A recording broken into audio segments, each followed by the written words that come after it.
মেহেরপুরের গাংনীতে ভ্যান চালকের রক্তাক্ত মরদেহ উদ্ধার। মেহেরপুরের গাংনীতে আতিয়ার রহমান নামের এক ভ্যান চালকের রক্তাক্ত মরদেহ উদ্ধার করেছে পুলিশ।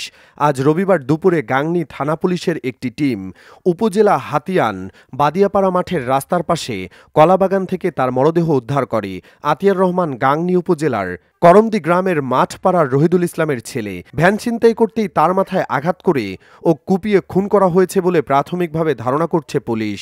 পুলিশ মরদেহ ময়নাতদন্তের জন্য মেহেরপুর মর্গে প্রেরণ করেছে। নিহতের বড় ভাই মশিউর রহমান জানান, শনিবার দুপুরে ভ্যান নিয়ে বাড়ি থেকে বের হয়েছিলেন আতিয়ার রহমান। রাতে বাড়ি না ফেরায় পরিবারের লোকজন অনেক খোঁজাখুঁজি করেন। অনেকে ফেসবুকে আতিয়ারের ছবি দিয়ে নিখোঁজ সংবাদ দেন। পরে দুপুরে স্থানীয়রা ওই মাঠের রাস্তার পাশে মরদেহ দেখতে পেয়ে পুলিশকে খবর দেয়।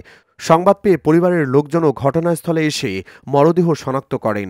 গাংনী থানার ভারপ্রাপ্ত কর্মকর্তা ওসি বানি ইসরাইল জানান, নিহতের মাথায় গুরুতর আঘাতের ক্ষত রয়েছে। মরদেহের আশেপাশে রক্তের ছোপ ছোপ দাগ দেখা গেছে। ময়নাতদন্তের জন্য মরদেহ উদ্ধার করে মেহেরপুর জেনারেল হাসপাতালে প্রেরণ করা হচ্ছে।